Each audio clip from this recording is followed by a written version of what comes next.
Hello बच्चों। तो आज हम अपने इलेक्ट्रोस्टैटिक का लेक्चर नंबर 8 लेकर के आए हैं और उसमें हम थोड़ा जो डिस्कस करेंगे आज वो है क्वेश्चंस बेस्ड ऑन स्ट्रिंग, डोरी पर आधारित प्रश्न। ठीक है, उसमें पहला प्रश्न जो है वो बोर्ड पर मैंने लिखा हुआ है। पहले मैं क्वेश्चन आपको क्लियर करता हूँ, फिर सॉल्यूशन हम देखते हैं।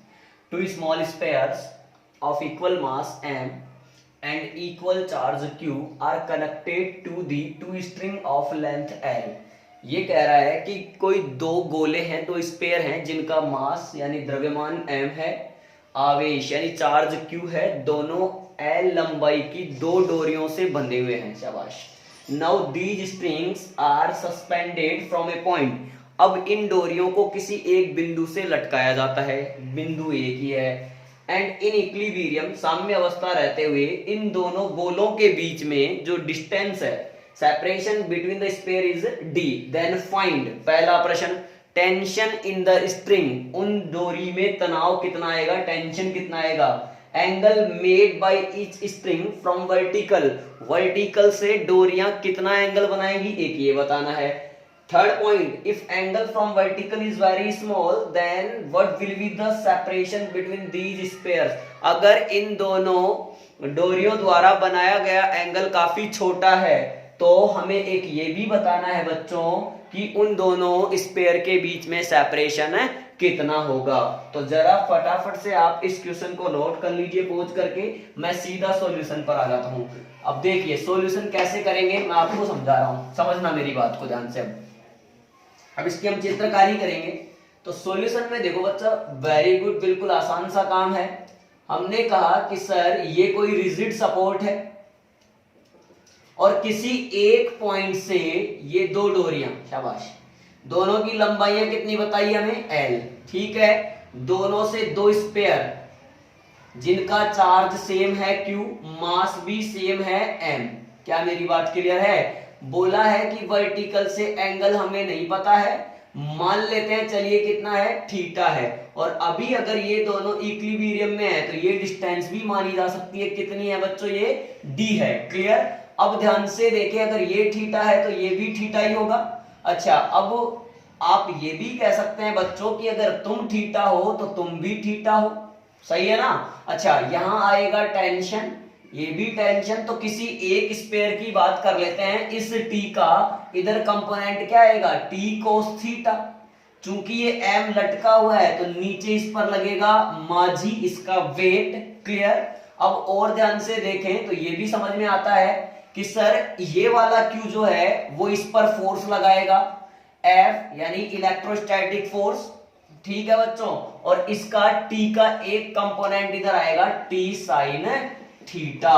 यहां से मुझे इक्वेशंस मिल गई, t cos theta is equal to माझी, equation number 1, t sin theta is equal to f, equation number 2। हमसे पूछा गया था टेंशन बताओ, दोनों इक्वेशन का स्क्वायर करके ऐड कर दो, t square cos square theta plus t square sin square theta is equal to f square plus mg का स्क्वायर। क्या मेरी बात क्लियर है।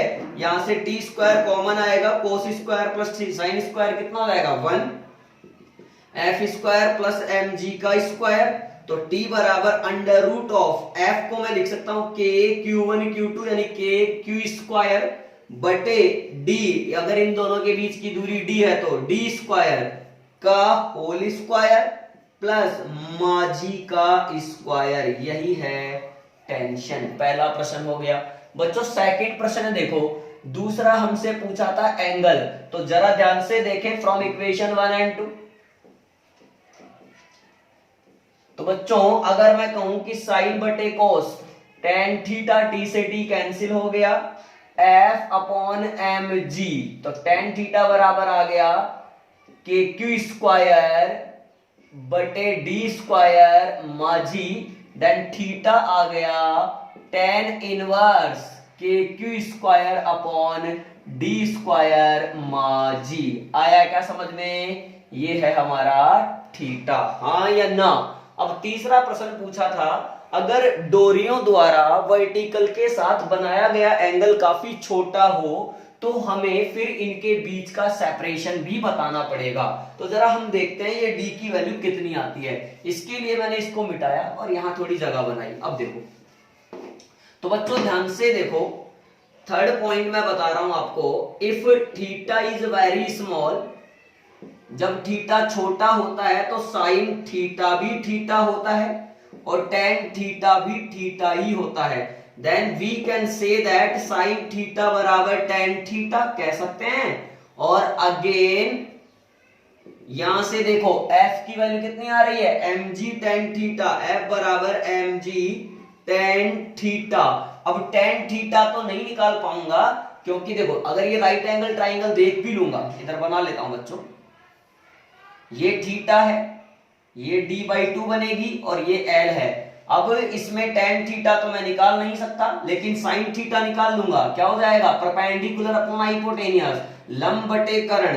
अब लंब बटे कर्ण बोले तो d/2 अपॉन l, तो f बराबर mg d/2l। अब f को क्या लिख सकता हूं, KQ स्क्वायर बटे डी स्क्वायर। इस डी स्क्वायर को इधर मल्टीप्लाई कर लो, डी स्क्वायर इंटू डी, इसको मिटा लेते हैं, डी स्क्वायर इंटू डी आपका हो जाएगा D cube is equal to K, या इसको लिख लो 2KQ स्क्वायर एल। देखो ये तो आ गया इधर, 2l इधर मल्टीप्लाई हो रहा है, 2KQ स्क्वायर एल बटे माझी d बताना है तो d बराबर 2KQ स्क्वायर एल अपॉन माझी की होल पावर 1/3। फटाफट से आप पॉज करके इसको लिख सकते हैं। फिर नेक्स्ट क्वेश्चन देखिए बच्चों, अब नेक्स्ट की बात करते हैं। अब इसी क्वेश्चन में मैं आपको दो प्रोफाइल और समझा सकता हूं, जरा ध्यान से देखिए आप, ठीक है। दो प्रोफाइल हम देखना चाहते हैं। तो प्रोफाइल नंबर फर्स्ट देखो, दो प्रोफाइल में क्या है, अगर मैं ये कहूं इन अबोव क्वेश्चन या इन अबोव प्रॉब्लम, ऊपर वाले प्रश्न में if Q1 greater than Q2 but M1 बराबर M2 बराबर M, देन, अब देन में क्या कहा गया है, ऑप्शन दिया है θ1 greater than θ2, B option θ1 less than θ2, C option θ1 बराबर θ2, D option none of these. तो देखना बच्चों, ये कह रहा है कि चार्ज, पहले तो चार्ज बराबर थे, इक्वल चार्ज थे Q दोनों गोलों पर। अब कह रहा है Q1 बड़ा है किससे, Q2 से, और दोनों के मास सेम है। तो देखना, हमने एक फॉर्मूला लिखा था F बराबर mg tan थीटा। अब ध्यान से देखें तो थीटा की बात चल रही है, तो ये तो बच्चों F की वैल्यू आने वाली है K, पहले केस में लिख रहे हैं K Q1 Q2, भाई K Q1 Q2, वो Q था तो Q स्क्वायर हो गया था, K Q1 Q2 upon D square is equal to mg tan θ1, equation number 1। Similarly दूसरे पार्टिकल या दूसरे स्पेल के लिए लिखूंगा तो फोर्स सेम लगता है, is equal to mg tan θ2 from equation 1 and 2। ध्यान से देखें तो mg θ1 भी इतना ही है और mg tan θ2 भी इतना ही है, तो दोनों आपस में बराबर होंगे। mg tan θ1 बराबर होगा mg tan θ2 के, माझी ने माझी को मार दिया तो tan θ1 किसके बराबर होगा, tan θ2 के। tan से tan भी कैंसिल कर सकते हैं, तो θ1 θ2 के बराबर होगा। Then correct option is C. क्या मेरी बात समझ में आई क्या बच्चों? सर इसी प्रश्न को आप इस तरह से भी कर सकते हो। कैसे? मैं कहूं कि Q1 बराबर तो Q2 है और Q है, ठीक है, और कहूं कि M1 ग्रेटर देन M2 है, देन सेम प्रोफाइल अगर हम फॉलो करें तो क्या कहने वाले हैं सर? देखो KQ स्क्वायर बटे डी स्क्वायर बराबर mg यानी m1g tan θ1। यहां भी क्या कहने वाले हैं, KQ स्क्वायर बटे डी स्क्वायर m2g tan θ2। अब दोनों बराबर हैं, वापस से बराबर रख सकते हैं, लेकिन m सेम नहीं है, तो m1g tan θ1 is equal to m2g tan θ2। G से जी बिड़ गई और tan θ1 बटे tan θ2 कितना आ रहा है? tan θ2 को इधर ले आए, m1 को उधर ले गए, तो m2 बटे m1। अब दिया गया क्या है हम लोगों को कि m1 ग्रेटर देन m2 दे रखा है ना, और थीटा जो है वो इनवर्सली प्रोपोर्शनल है, तो θ1 लेस देन होना चाहिए किससे? θ2 से। Correct option is B. क्या मेरी बात क्लियर है? फटाफट से पॉज करके नोट करें आप, ठीक है बच्चों।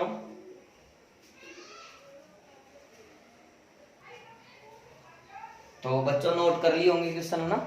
अब देखिए नेक्स्ट टॉपिक हमारा जो है very important topic of this chapter, electric field. अब हम इलेक्ट्रिक फील्ड को समझना चाहते हैं। ऐसा नहीं है कि हमने पहले इसके बारे में चर्चा नहीं की है। जब मैंने फर्स्ट लेक्चर आपको दिया था इलेक्ट्रोस्टैटिक का, उसी टाइम पर मैंने इलेक्ट्रिक फील्ड के बारे में आपको थोड़ा बहुत बताया था। अभी अपने सामने लिखा हुआ है, जो भी लिखा हुआ है आप उसको छोड़िए, पहले आप समझने की कोशिश करिए। मैंने कहा था कि कोई भी चार्ज अगर रेस्ट पर है तो वो अपने अराउंड एक फील्ड जनरेट करता है, that field is known as electric field. अभी भी मैं यही कह रहा हूं कि किसी भी चार्ज के अराउंड एक ऐसा रीजन, एक ऐसा क्षेत्र जहां पर अट्रैक्शन और रिपल्शन ऑब्जर्व किए जा सकते हैं, यानी जहां पर इलेक्ट्रिकल इफेक्ट ऑब्जर्व किए जा सकते हैं, that region around a charge particle is known as electric field. Clear है? अच्छा, अब नेक्स्ट टॉपिक लिखा हुआ है इलेक्ट्रिक फील्ड इंटेंसिटी। तो देखो बच्चों, इलेक्ट्रिक फील्ड इंटेंसिटी जो होती है, किसी भी पॉइंट पर इलेक्ट्रिक फील्ड इंटेंसिटी उस पॉइंट पर इलेक्ट्रिक फील्ड की स्ट्रेंथ को शो करती है। कहने का मतलब जितना ज्यादा इलेक्ट्रिक फील्ड इंटेंसिटी होगी उतना ज्यादा ही वहां पर इलेक्ट्रिक फील्ड होगा, ये हम कहना चाह रहे हैं। क्लियर है? अच्छा, इसको मैथमेटिकली कैसे कहा गया है? मान लीजिए यहां पर इलेक्ट्रिक फील्ड है, ठीक है, ये कोई चार्ज पार्टिकल है और यहां पर इलेक्ट्रिक फील्ड है, तो अब इलेक्ट्रिक फील्ड इंटेंसिटी कैसे डिफाइन की जाती है? देखो, इलेक्ट्रिक फील्ड के किसी भी पॉइंट पर रखे यूनिट पॉजिटिव चार्ज पर लगने वाला फोर्स उस पर्टिकुलर पॉइंट पर क्या कहलाता है? इलेक्ट्रिक फील्ड इंटेंसिटी कहलाता है। देखो, it is defined as the force experienced by a unit positive charge. यानी इलेक्ट्रिक फील्ड में कोई भी अगर यूनिट पॉजिटिव चार्ज रखा हो Q नॉट, तो उस पर लगने वाले फोर्स को ही क्या कहते हैं? उस पॉइंट पर इलेक्ट्रिक फील्ड इंटेंसिटी कहते हैं। अब आपने कहा यूनिट पॉजिटिव चार्ज, तो यूनिट वाली क्वांटिटी हमेशा कहां आती है? डिवाइड में। तो यूनिट पॉजिटिव चार्ज यानी चार्ज आ गया नीचे, पे लगने वाला फोर्स, फोर्स आ गया ऊपर, कहलाता है electric field intensity. Electric field intensity is denoted by E, then E vector is equal to F vector upon Q naught. अब इसी से आपको ये दिख रहा होगा कि इलेक्ट्रिक फील्ड इंटेंसिटी अपने आप में एक वेक्टर क्वांटिटी है, तभी मैंने ये लाइन लिखी है। तो सर इसकी जो डायरेक्शन होती है वो कहां पर होती है? इस F वेक्टर की डायरेक्शन में ही होती है, फोर्स की डायरेक्शन में ही होती है। सर ये फोर्स कौन सा फोर्स है? ये जो फोर्स है ये यूनिट पॉजिटिव चार्ज यानी Q नोट पर लगने वाला फोर्स होता है। तो सर हमें जरा और अच्छे से क्लियर करके बताओ, जो कोई भी इलेक्ट्रिक फील्ड बना हुआ है वो भी एक पर्टिकुलर चार्ज की वजह से ही बना हुआ होगा। बिल्कुल बच्चों, जिस चार्ज की वजह से इलेक्ट्रिक फील्ड बना हुआ है that charge is known as source charge, and source charge में भी पॉजिटिव और में भी नेगेटिव। तो दोनों के लिए हम direction of electric field intensity की बात कर सकते हैं। तो जरा मैं आपको direction of electric field intensity के बारे में समझाऊं तो जरा देखना बच्चों। जैसे मैंने पहला केस लिया, प्लस कैपिटल Q है, ध्यान से देखना। अब इसकी वजह से इलेक्ट्रिक फील्ड बताना है पर्टिकुलर पॉइंट P पर, ठीक है, इस पॉइंट पर। तो जिस पॉइंट पर इलेक्ट्रिक फील्ड बताना होता है उस पॉइंट पर माना जाएगा यूनिट पॉजिटिव टेस्ट चार्ज यानी Q नॉट। अब मैंने कहा था किसी भी चार्ज पार्टिकल के इलेक्ट्रिक फील्ड में यूनिट पॉजिटिव जो चार्ज रखा हुआ है उस पर लगने वाले फोर्स की डायरेक्शन में इलेक्ट्रिक फील्ड होता है। तो P पॉइंट पर इलेक्ट्रिक फील्ड की जो डायरेक्शन है या इलेक्ट्रिक फील्ड इंटेंसिटी की जो डायरेक्शन है वो कैसे देखेंगे? इस पर लगने वाले फोर्स से देखेंगे। तो प्लस Q नोट पर ये जो प्लस का कैपिटल Q है ये फोर्स कैसा लगाएगा? रिपल्सिव, यानी इसको धक्का देगा इस तरफ। देन इलेक्ट्रिक फील्ड होगा ऐसा, E at P point, EP vector. बोले तो बोलो सर ये टुवर्ड्स दी चार्ज है कि अवे फ्रॉम दी चार्ज है? बच्चों दिख रहा है अवे फ्रॉम दी चार्ज है, away from the charge, away from the charge, और आउटसाइड बाहर की तरफ, ये भी कह सकता हूं, एक ही बात है, समझ गए होंगे। सेकंड पॉइंट, अगर मैं माइनस क्यू की बात करूं, वही पी पॉइंट ले लूं, प्लस क्यू नॉट मानना पड़ेगा, टेस्ट चार्ज हमेशा प्लस लेते हैं। अच्छा सर, अब माइनस वाला इसको प्यार करेगा, अट्रैक्ट करेगा, यानी इधर करेगा, तो इलेक्ट्रिक फील्ड की डायरेक्शन ऐसी होगी, ईपी वेक्टर। ये किधर हो गई बच्चों? टुवर्ड्स सोर्स चार्ज या चार्ज, टुवर्ड्स चार्ज, और क्या कह सकते हैं, इनसाइड, अंदर की तरफ। बात समझ में आ गई क्या? इसका मतलब एक दिमाग में बात घुसा लेनी है कि प्लस चार्ज की वजह से इलेक्ट्रिक फील्ड बाहर की ओर होता है और माइनस की वजह से इलेक्ट्रिक फील्ड अंदर की तरफ होता है। चलो सर, हमने ये मान लिया कि इलेक्ट्रिक फील्ड जो है प्लस की वजह से बाहर, माइनस की वजह से अंदर, ये तो डायरेक्शन की चर्चा है। अब हम किसी भी पॉइंट चार्ज की वजह से, जैसे ये प्लस कैपिटल क्यू है या कुछ भी है, किसी पॉइंट चार्ज की वजह से किसी पर्टिकुलर पॉइंट, मान लीजिए पी, जो कि इससे आर डिस्टेंस पर है, उस पर इलेक्ट्रिक फील्ड इंटेंसिटी का मैग्नीट्यूड फाइंड करना चाहते हैं। तो बच्चों इसमें कौन सी बड़ी बात है, मैं समझा देता हूं। देखिए आप, मैं हेडिंग डाल रहा हूं, electric field intensity due to a point charge, किसी पॉइंट चार्ज की वजह से इलेक्ट्रिक फील्ड इंटेंसिटी। मान लेते हैं कि ये कोई प्लस क्यू चार्ज है, ओ बिंदु पर रखा हुआ है, हमें इससे आर डिस्टेंस पर कोई पॉइंट है पी, वहां कैलकुलेट करना है electric field intensity. Sir this charge में भी पॉजिटिव और नेगेटिव, मैंने प्लस मान के किया है, क्या फर्क पड़ेगा, केवल डायरेक्शन का। प्लस है तो यहां डायरेक्शन बाहर की तरफ, माइनस होता तो अंदर की तरफ। अच्छा, मैंने कहा था जिस पॉइंट पर इलेक्ट्रिक फील्ड इंटेंसिटी निकालनी होती है, उस पॉइंट पर एक यूनिट पॉजिटिव टेस्ट चार्ज मान लिया जाता है, दैट इज क्यू नॉट। अब आपको यहां पर मैग्नीट्यूड निकालना है इलेक्ट्रिक फील्ड का, तो अकॉर्डिंग टू डेफिनेशन